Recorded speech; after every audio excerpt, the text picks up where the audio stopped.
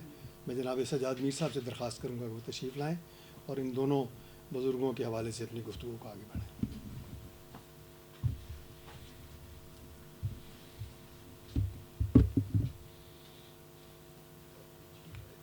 نحمدہ و نصلی علی رسول الکریم.